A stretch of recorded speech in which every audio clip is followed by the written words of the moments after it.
안녕하세요. 원래는 서울에 살았지만 지금은 귀농을 하여 강원도에 살고 있는 여자입니다. 하루가 어떻게 흘러가는지 모르게 농사를 짓고 있죠.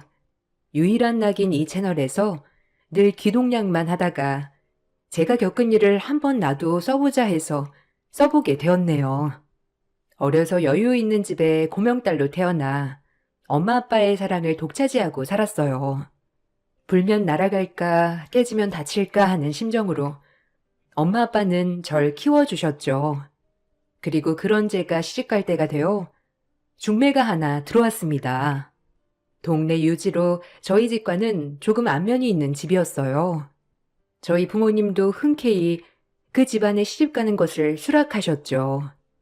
그 집도 외동 아들이 하나 있는 집이었고 재산이 어마어마한 집이었어요. 다행히 남편도 저도 서로 마음에 들어하여 결혼은 일사천리로 진행될 수 있었죠. 그렇게 시집 가려고 모든 준비를 끝마칠 날 저희 집의 아빠 빚 보증 문제로 쫄딱 망한 겁니다. 엄마 아빠는 저에게 이런 사실을 숨겼지만 동네가 워낙 작고 좁았기에 소문은 금세 퍼졌어요. 저희 예비 시댁에 그런 말들이 안 들어갈 리 만무했고요. 결혼 약속은 다 했고 결혼식이 코앞인데 신부집이 쫄딱 망했다는 소식을 들은 예비시댁은 그런 저를 달가워하진 않으셨지만 이미 소문은 소문대로 퍼져서 결혼을 실킬 수밖에 없었어요. 그때부터 저에게 힐게이트의 문이 열리게 됩니다. 시어머니는 저를 볼 때마다 사기 결혼이라고 화를 내셨죠. 며느리 덕 좀 보려다가 이게 뭔 꼴이냐? 어떻게 집이 쫄딱 망해? 에휴, 분해 죽겠네. 남들은 아들 장가 보내면 집 한 채라도 얻는다는데 난 이게 뭐냐? 도리어 데리고 살면서 아유 답답해. 네 얼굴 꼴도 보기 싫으니 고기도 들지 말아라. 에휴 퇴. 아니 답답해도 유분수지. 빚 보증을 왜 쓰는 거야? 사돈 양반들도 답답하시지.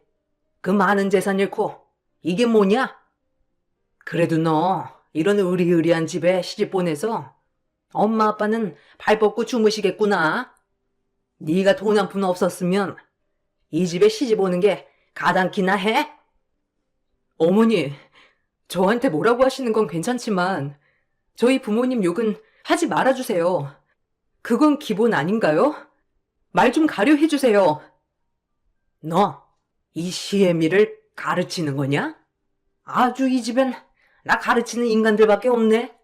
시엄마도 날 못 잡아먹어서 안달 며느리까지 얼씨고. 애미야, 말 좀 가려 하거라. 며느리한테 그게 말본새가 뭐니? 새기야, 새겨 듣지 말거라. 시애미가 지금 기분이 좀 그래요. 네, 괜찮아요, 할머니. 저 이렇게 신경 써주셔서 감사해요.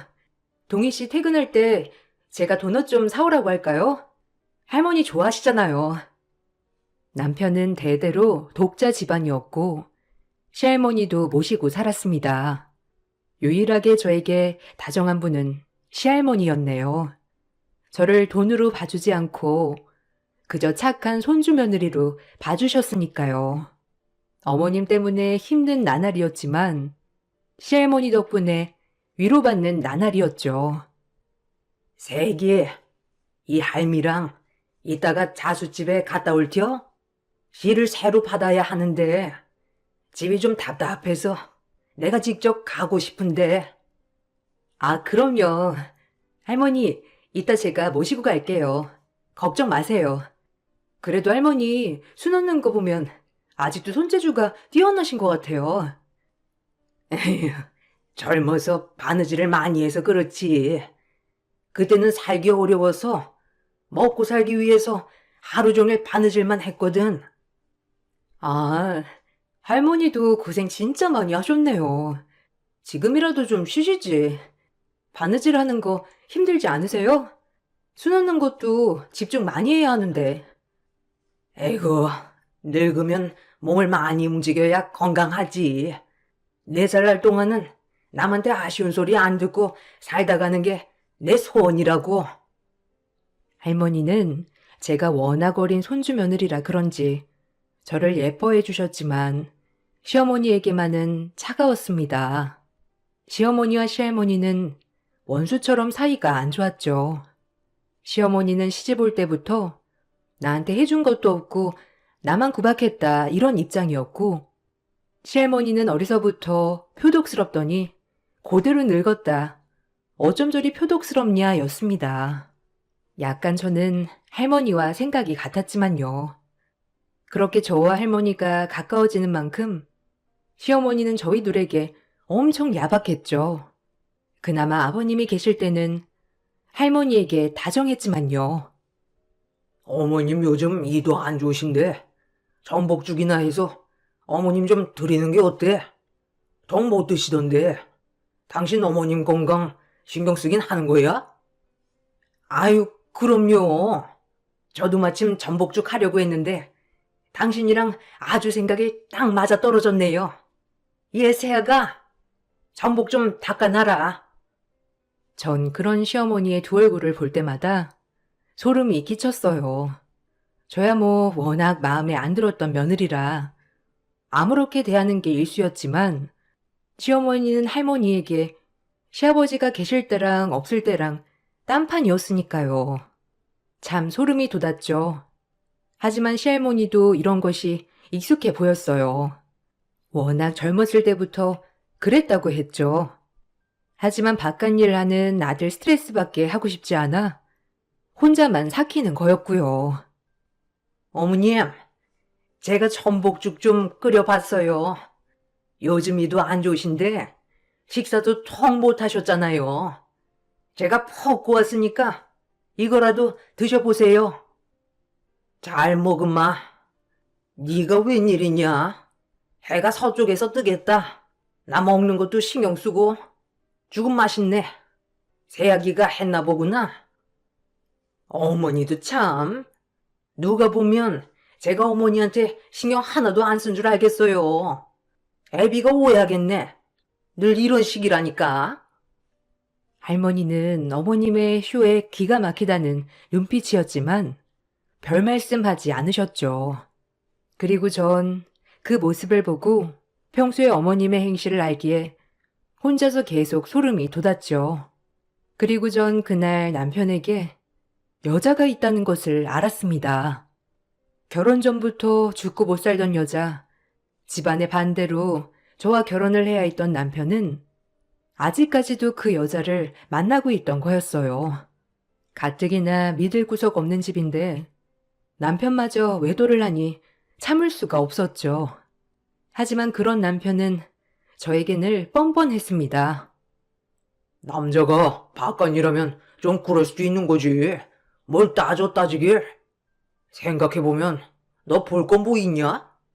그나마 집안 믿고 결혼했는데 결혼하자마자 쫄딱 망해서 이 집에 들어오는 것도 안 민망해? 내가 그때 생각만 하면 화가 머리끝까지 나는 거 참고 있는 거야. 그러니까 찍소리 말고 그냥 살아. 이 집 사모님 행세라도 하고 싶으면 나 뭐 하는지 신경 쓰지 말고, 알겠어? 뭐라고? 그걸 지금 변명이라고 하고 있는 거야? 당신 그렇게 죽고 못 사는 여자 있었으면 난 자기랑 결혼 안 했어, 알아? 그럼 지금이라도 이혼해. 이혼하면 될 거 아니야. 내가 못할 줄 알아? 이젠 장인 장모 볼 것도 없어졌는데 내가 너랑 왜 사냐? 당신 정말 너무한다. 어떻게 나한테 미안하다고 말 한마디 없이 뻔뻔하게 나올 수가 있어? 그러고도 당신이 사람이야? 바람은 피우고도 당당한 남편을 보고 있자니 억장이 무너졌어요. 어려서 너무 곱게만 큰 제가 이런 일을 감당하기엔 너무 벅찼거든요. 하지만 절 더 힘들게 하는 건 다름 아닌 시어머니였습니다. 저희의 싸우는 소리를 듣고 저에게 엄청 화를 내시는 거였어요. 뭘 잘했다고 계집원성이 담장을 넘어? 남자가 사회생활하다 보면 실수할 수 있지. 네가 뭘 한다고 또박또박 말대답이야? 어머니도 같은 여자면서 어떻게 그런 식으로 말씀하실 수가 있어요? 입장 바꿔서 아버님이 바람 피웠으면 그러시겠어요? 뭐야? 나 참 기가 막혀서? 어디 시미한테 눈 동그랗게 뜨고 바락바락 대드는 거냐? 네 애미 애비가 그렇게 가르치든? 엄마, 그만하세요. 제가 알아서 할게요. 그러니까 제가 결혼 안 한다고 했잖아요. 아유, 지겨워, 진짜. 너도 그만해, 이제. 바람은 피우고도 당당하게 나오는 시어머니와 남편을 보고 있자니 속이 뒤집어졌어요. 하지만 이 엄마는 할 수가 없었던 게 뱃속에 우리 아이가 자라고 있었기 때문이었어요. 전 그날 너무 큰 충격으로 복통을 호소하며 응급실에 갔습니다. 그리고 절박 유산이라는 판정을 받았어요. 절대 무리하지 말고 안정을 취해야 한다는 의사 선생님 말에 스트레스를 받지 않으려 노력했죠. 애기야, 괜찮냐? 사는데 무슨 땀을 이리 흘리는지. 아이고, 미안하다. 내가 손주 새끼 하나 잘못 키워서 남의 귀한 딸을 울리는구나. 아니에요. 할머니가 잘못은요. 근데 제 뱃속에 우리 아기는 어쩌죠? 더 이상 스트레스 받으면 안 된다는데. 내가 지켜주마. 걱정 말고 넌 아기 생각만 하고 몸 편하게 있으렴. 에휴, 동이가 지엠을 쏙 빼닮았어. 닮지 말아야 할 것을 닮아버려서 어려서부터 그리 욕심 없는 애로 키우고 싶었건만. 욕심 많은 것도 돈 먼저 생각하는 것도 지엠이야. 완전 판박이. 에휴. 동희 씨가 전부터 만나던 여자가 있었던 것 같은데 할머니는 모르셨어요? 전 아마 알았으면 결혼 안 했을 거예요. 애미가 너희 집 돈 보고 무조건 너랑 결혼해야 한다고 추진하는 바람에 돈 욕심 많은 동이도 그 만나던 여자 내팽개치고 너랑 결혼한 거다. 결혼해보니 별 볼 일 없는 것 같으니까 다시 만나는가 보더라. 내가 미안하다. 이 할미를 봐서 눈 한 번만 꼭 감아줘. 남자 바람을 두둔하는 건 아니지만 아기는 지켜야지 않겠니? 이런 말 하는 것도 염치 없지만 미안하다, 아기야. 결혼 전부터 만나던 여자와 결혼하고 싶었지만 능력 없는 여자라 바로 버렸다는 남편. 그리고 저와 결혼을 했지만 제가 별 볼 일 없어지자 사랑했던 전 여자친구를 찾아갔다는 소리를 들으니 남편이 얼마나 최악의 인간인지 이제서야 실감이 되더군요. 그리고 울면서 저에게 어머님과 남편 대신 사죄를 하는 할머니를 보고 있으니 저 또한 눈물이 나왔어요. 마음 같아선 갈라서고 싶었지만 하나밖에 없는 우리 아기, 아빠 없는 자식은 만들지 말아야겠다고 생각하며 참고 참았죠. 그나마 이 집의 버팀목은 할머니였어요. 다행히 아버님과 할머니가 저와 제 아기를 지켜주셨죠. 남편에게 사랑받는 건 애초에 포기했고요. 아이만 바라보고 살자 결심했어요. 우리 며느리가 아이 하나만 낳으면 내가 건물 하나 줄 거다. 그러니 이 시애비 믿고 아들 하나 딱 낳으렴. 알겠니? 감사합니다. 말만으로도 너무 감사해요, 아버님. 그래도 이렇게 태어나기도 전에 예뻐해 주셔서 아이가 복덩이가 될 것 같아요. 야, 너 이왕이면 아들 낳아야 한다. 우리 집 독자 집안인 거 알지? 그거라도 못하면 네가 이 집에 있을 이유가 없잖니. 안 그래? 아, 무슨 말을 그렇게 해? 애 낳는 공장도 아니고. 당신 말 조심 좀 해. 내가 전부터 느꼈는데 새아기한테 말끝마다 야, 너 뭘 보고 배우겠어? 아유, 그래요. 네, 알겠어요, 여보. 주의할게요. 이게 습관이 돼서. 아, 당신 식사하셔야죠. 밥 준비하게. 속으로 캐제를 불렀죠. 이렇게 시아버지와 시할머니는 이 집의 저의 유일한 편이었습니다. 시어머니는 시아버지에게 꼼짝도 못하셔서 찍소리도 못하였죠. 시아버지와 시어머니는 연애 결혼을 하였다고 했어요. 하지만 시할머니께서 시어머니의 욕심 많은 눈을 보고는 그렇게 반대를 하셨다고 해요. 시간이 지났음에도 시어머니는 그런 시할머니를 못마땅해 했죠. 시간이 흘렀고 저는 아들을 낳았습니다. 다행히 독자 집안이어서 시댁 식구들이 모두 다 좋아하였죠. 홀로 아이를 낳아도 남편은 변하지 않았어요. 계속해서 여자들을 만나고 다니고 집에서는 나 몰라라 했으니까요. 그런 저는 점점 남편을 포기하게 되었고요. 약속한 대로 손주를 낳았으니 이제 우리 새아기도 선물을 하나 받아야겠지? 네 시애미도 동이 낳고 건물 하나 받았거든. 너도 똑같이 내가 건물 하나 주마. 아마 시애비가 준다고 약속한 것이니 괜찮을 거다. 어때? 좋으냐? 아니면 다른 거 또 뭐 원하는 게 있니? 할머니, 건물은 너무 커요. 우리 아이 이름만 지어주세요. 전 그걸로도 충분해요. 할머님이랑 아버님 마음 너무 감사히 받을게요. 한사코 건물은 괜찮다고 하였지만 시아버지와 시할머니는 저에게 조그마한 건물을 주셨습니다. 물론 아이 이름으로요. 너무 감사했어요. 그나마 이 집에서 절 유일하게 아껴주시는 분들이었거든요. 시어머니는 제가 건물을 받자 몹시 분해하셨죠.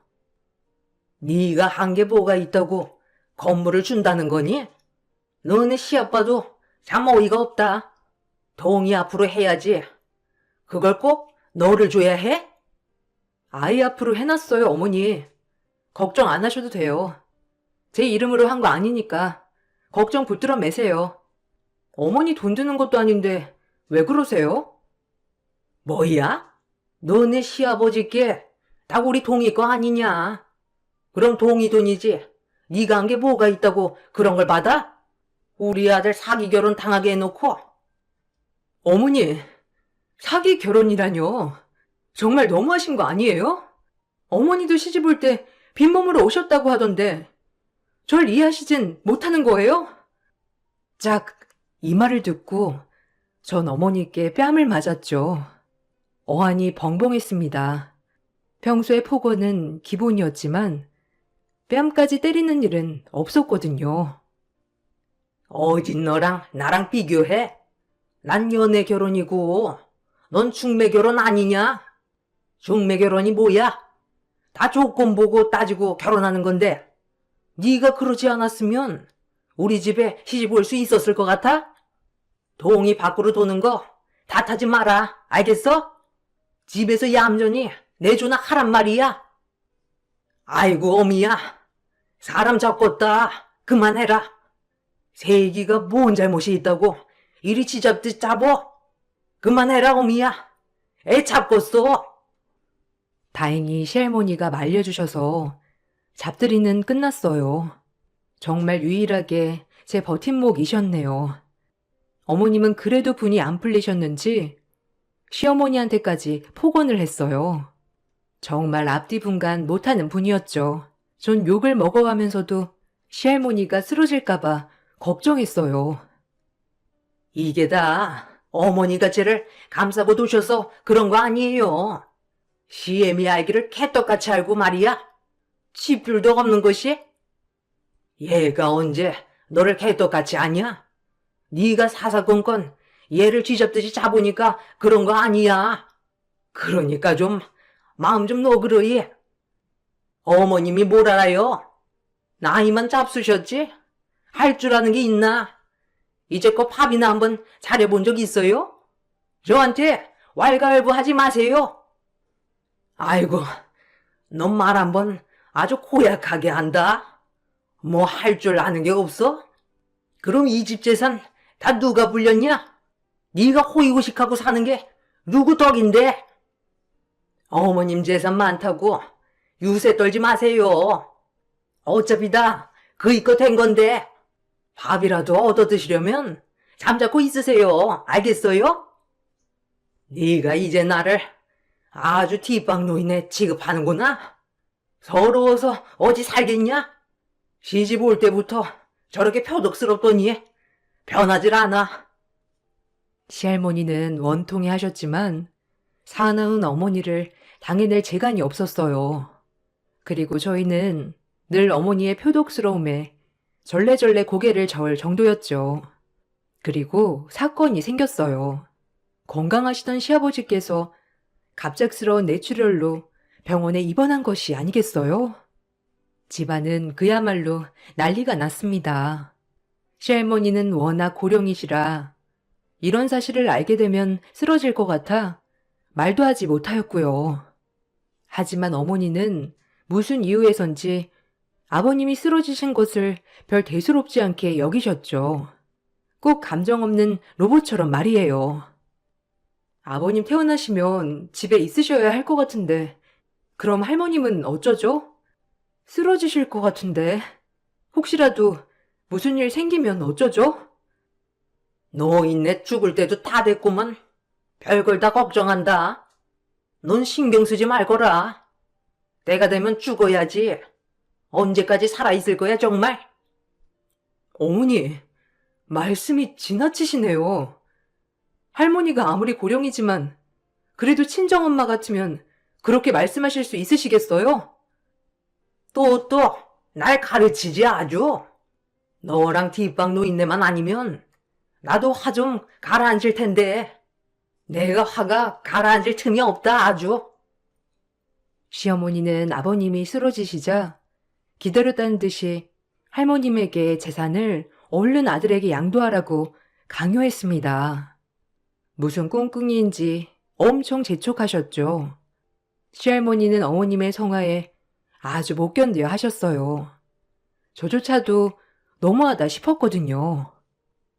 어머니, 어차피 죽으면 동의아범 물려주실 재산 아니에요?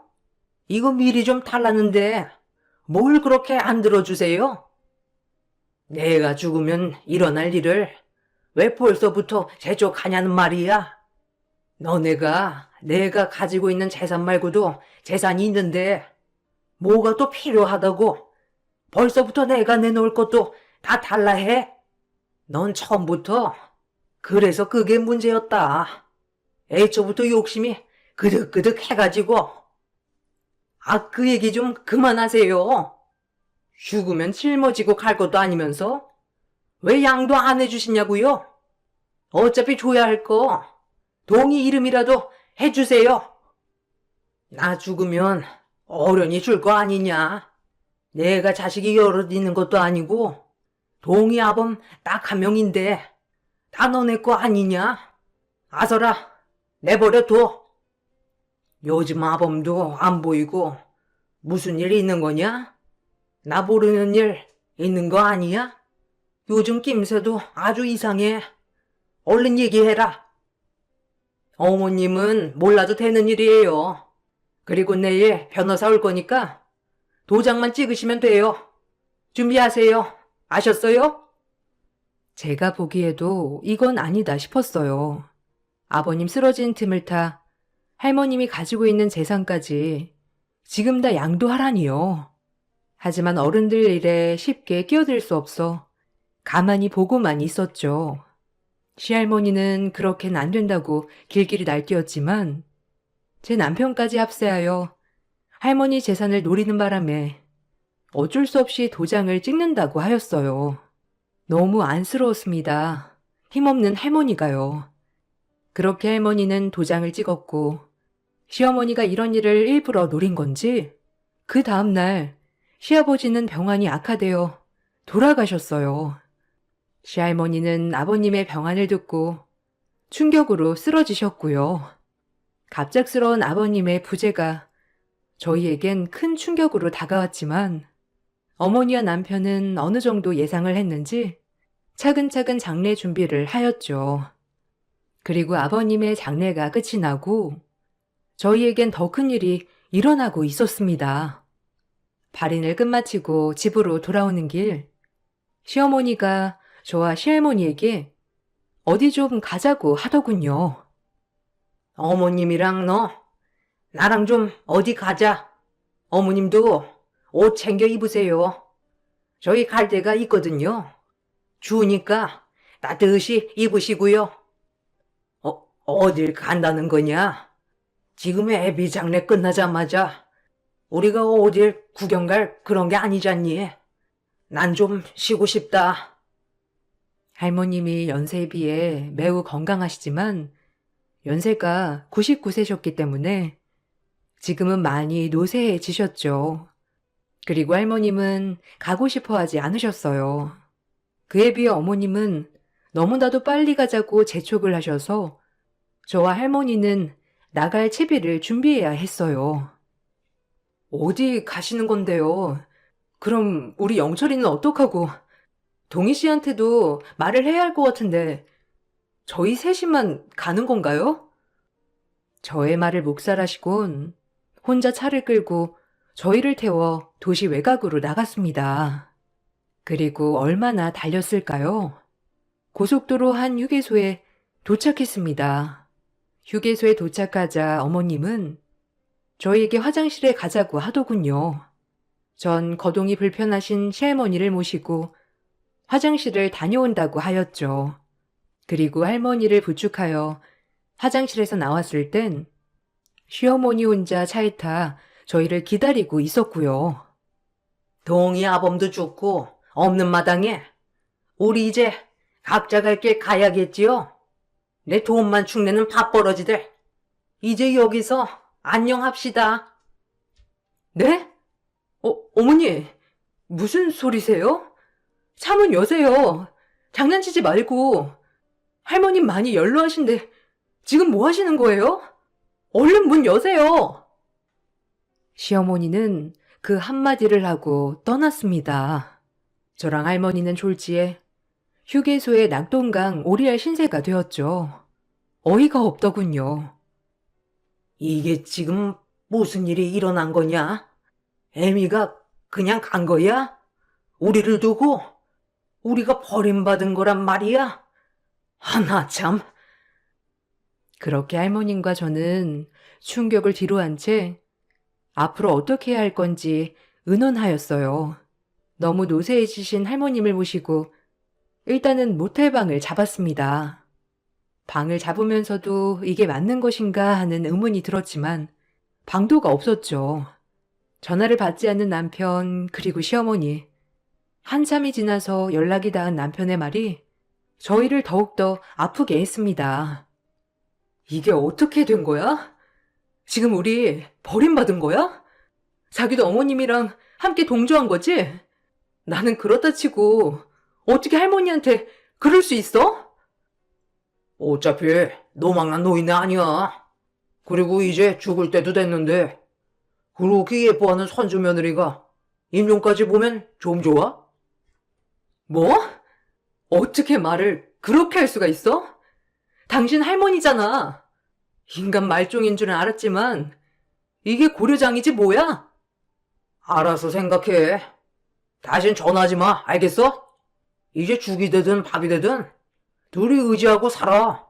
영철이도 볼 생각 말고. 남편은 그 말을 끝으로 전화를 끊었어요. 그리고 전 할머니를 뵐 면목이 없었죠. 그런 할머니는 모든 걸 예상했다는 듯이 입을 열기 시작했습니다. 의외로 할머니는 시어머니가 언젠간 이럴 줄 알았다는 그런 말씀을 하셨어요. 그 말씀이 더 놀라웠네요. 내 이럴 줄 알았다. 요망한 것. 그럴 줄 알고 다 대비를 해놨지. 아가는 걱정 말거라. 나쁜 것. 아가야, 미안하다.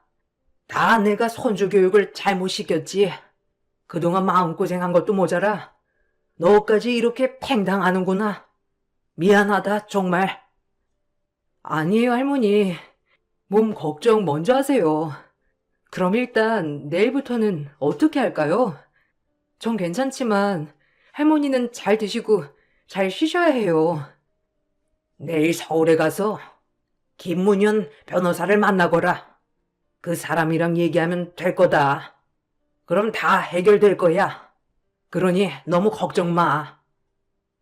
변호사요? 이분은 저희 집에 자주 드나드는 변호사님 아니세요? 아, 일단 알겠어요. 내일 꼭 뵙도록 할게요. 그렇게 전 할머니 말씀대로 다음날이 되어 저희 집 변호사님을 찾아갔습니다. 김문현 변호사님은 할머님이 이런 일을 대비하여 많은 준비를 해놨다고 하셨죠.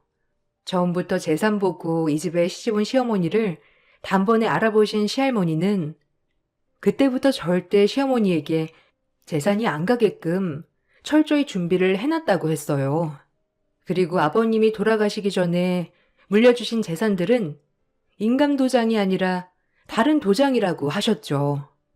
할머님은 모든 걸 예상해 놓은 거였어요. 아버님 앞으로도 재산 설정을 아직 해놓은 상태가 아니기 때문에 모든 재산은 시어머님이 남편을 낳고 받은 건물 외에는 전부 시할머니 앞으로 되어 있었죠. 그걸 모르고 모든 재산을 아버님에게 넘긴 줄 아는 시어머니는 아버님이 돌아가시자 그 재산이 본인과 아들인 제 남편에게 돌아갈 것을 생각하여 할머님을 내친 거였어요. 저도 마찬가지고요. 전 변호사님에게 이 얘기를 듣고 시할머님이 놀라웠습니다. 그리고 정말 성견지명을 하셨다는 게 대단해 보였죠. 할머님이 정말 대단하시네요. 전 꿈에도 몰랐어요. 그럼 저흰 어떻게 되는 거예요? 아니 그럼 어머님은 그것도 모르고 지금 신나하시고 있는 거예요? 그래도 변호사님이 할머님 편에 있어 주셔서 너무 감사드려요. 정말 막막했는데 다행이에요. 저도 할머니께 학교 다닐 때부터 후원받던 장학생이거든요. 당연히 할머님 옆에 있어 드리는 게 맞는 거죠. 제 할머니처럼 모셨고요.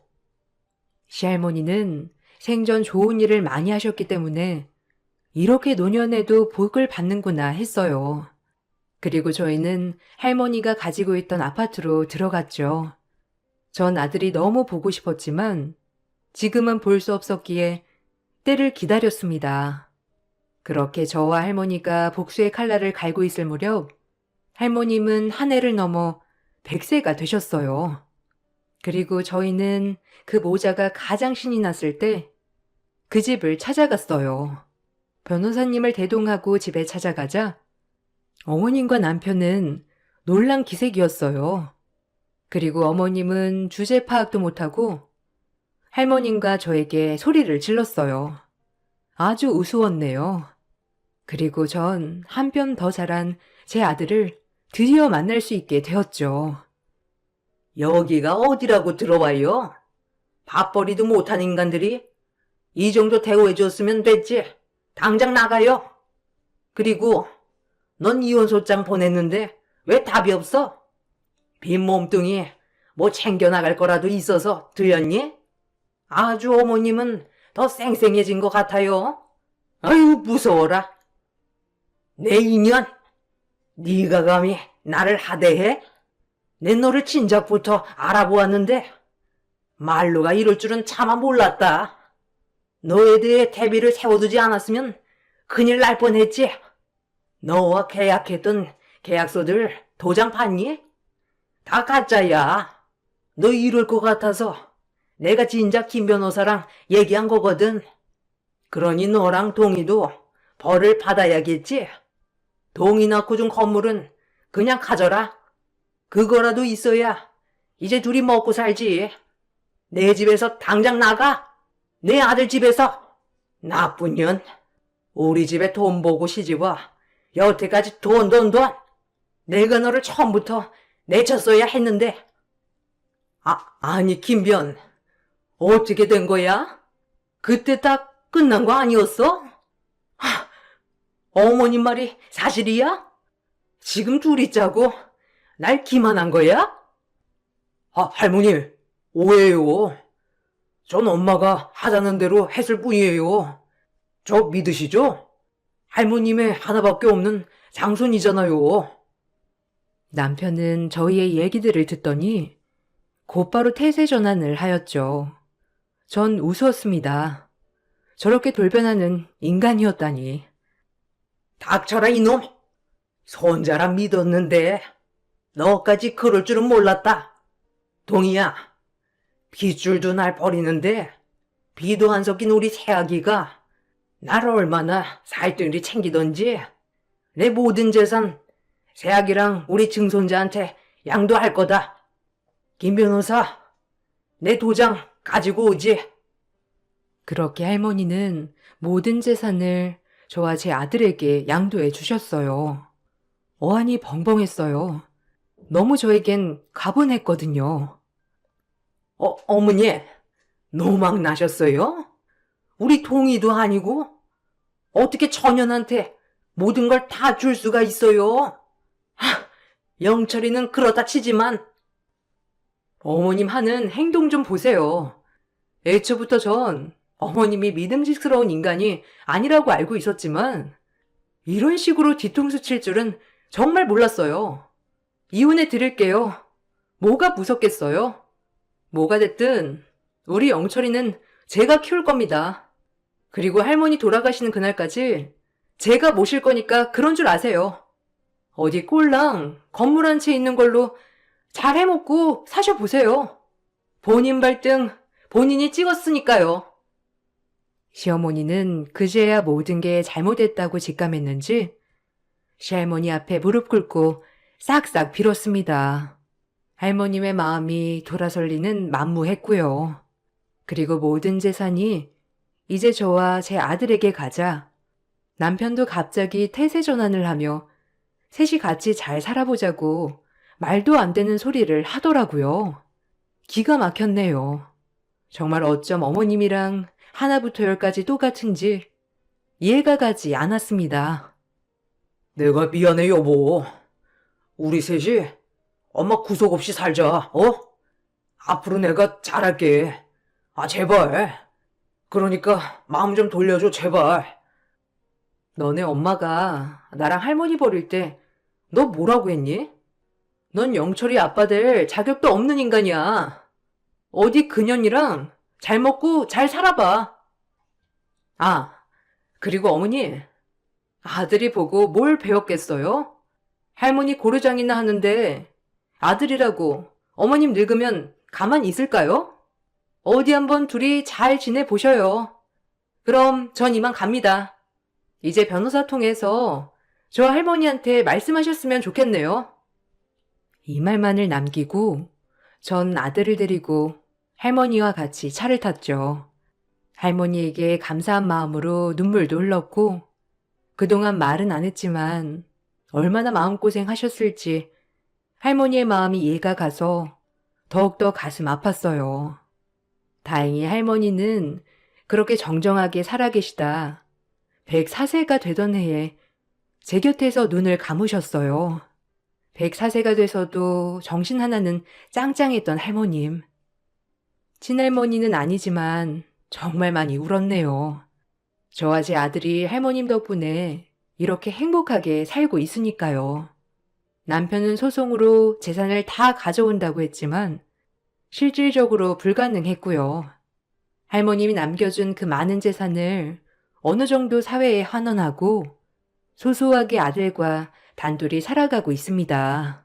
처음 재산을 사회에 환원한다고 했을 때 남편과 시어머니는 길길이 화를 내었지만 저와 제 아들 이름으로 되어 있는 것들이기 때문에 어찌할 순 없었어요. 할머님이 남겨주신 걸 의미 있게 쓰고 싶었거든요. 저희 아들은 아빠가 없이 자랐지만 그 누구보다 훌륭하고 인성이 아주 바른 청년으로 자랐답니다. 어려서 기억은 많이 못하지만 왕할머니는 어렴풋이 기억을 하는 것 같고요. 매년 할머니를 찾아뵐 때마다 이번 연도에는 이런 일을 했어요 라고 할머니에게 말하는 시간을 가지는데 그럴 때마다 정말 할머니가 제 가까이에서 지켜보는 것만 같아 마음이 뿌듯해요. 혈연으로 엮여 있는 건 아니지만 그 누구보다도 저를 사랑해 주셨던 할머니가 오늘은 더욱 그리운 날이네요. 지금은 귀농해서 욕심 없이 살고 있는 이 삶이 제일 행복해요. 읽어주셔서 감사합니다.